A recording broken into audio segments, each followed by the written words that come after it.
Welcome back to Logan Rando Aquascaping. My name is Logan, and today I'm going to show you guys how to trim a Monte Carlo carpet. And today we're going to be demonstrating this on my UNS 3N. This tank has been flooded for a little bit over a month, and by no means is the Monte Carlo overgrown. However, trimming at this stage accomplishes several things. Number one, there's an aesthetic benefit. You'll be able to get rid of any melted tissue, anything that's ugly or scraggly, and you'll be able to really even things out and give it that nice flat carpet look. Number two, you're going to stimulate new, healthy, compact underwater growth. So carpeting plants do really well the more you trim them, and Monte Carlo is no exception. So let's talk about the tools we're going to be using for today's session. As with everything in life, having the right tools just makes the job so much easier. And for a little nano tank like this, the UNS spring scissors are going to really help me out a lot. These are super awesome. You can get your own on boostplant.com or check the link in my bio.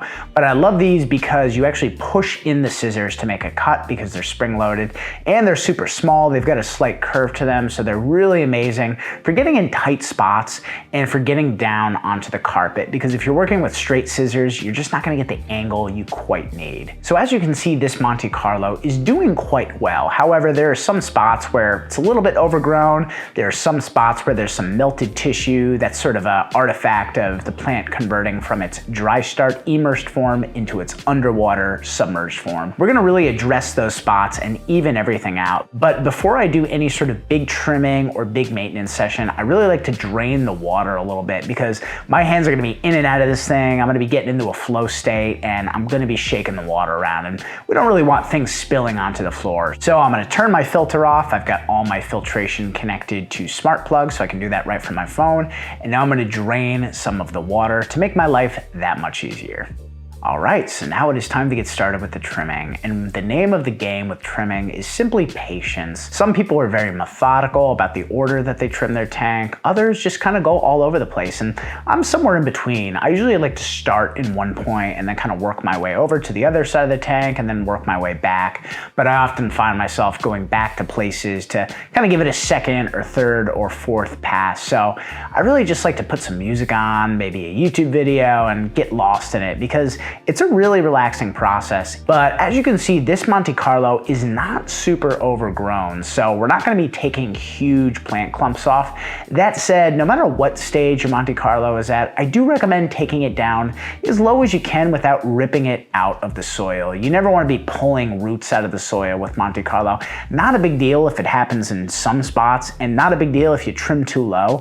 The Monte Carlo will fill back out. It's a carpeting plant, so as long as you've got the right parameters in your tank, it'll fill in any sort of gaps and holes you create. However, I'm taking this Monte Carlo down fairly low, and that takes usually a few passes with these spring scissors. And as you can see, there's lots and lots of trimmings that rise up to the top of the tank, and if you find that they're obstructing your light or your view, or they're getting all over your hands and arms, you can always stop what you're doing and net them out. But because I'm working with such a small tank, this little UNS 3N, it's only 3 gallons, I'm finding that I'm able to just complete this entire trimming session without netting things out until the very end. And really, this is a process that you can do as often as you like. If you want to get in there and trim your Monte Carlo every single week and just prune little spots here and there, it'll look all the better for it. But I find that I can usually get by a couple months or so, depending on the lighting and the CO2 levels in the tank. And it really just depends on the aesthetic you want. I have to say, in a tank like this, keeping it nice and low with small, compact, bushy leaves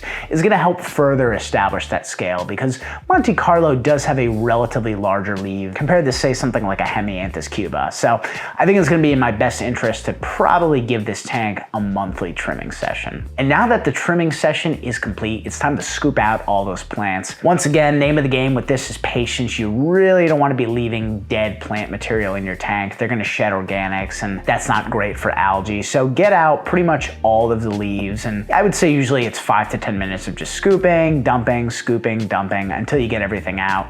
And then if you have a surface skimmer, that'll pick up what you missed, but definitely try and manually remove as much of that trimmed off tissue as possible. Now that I'm done with the trimming, I'm gonna go through and I'm gonna scrub the rocks with my electric toothbrush, because there's a little bit of green algae on there. I'm also gonna clean the glass with my razor scraper. And then finally, any spots I couldn't reach, as well as the delicate silicone, which you don't wanna be hitting with the razor, I'm using my soft bristle toothbrush to kind of spot treat, remove any diatoms, any algae, algae, and this will get the tank well manicured and looking super clean and algae free. So once all that maintenance is done, it's time to drain the water, and because this is such a small tank, I'm pretty much going to do a 100% water change.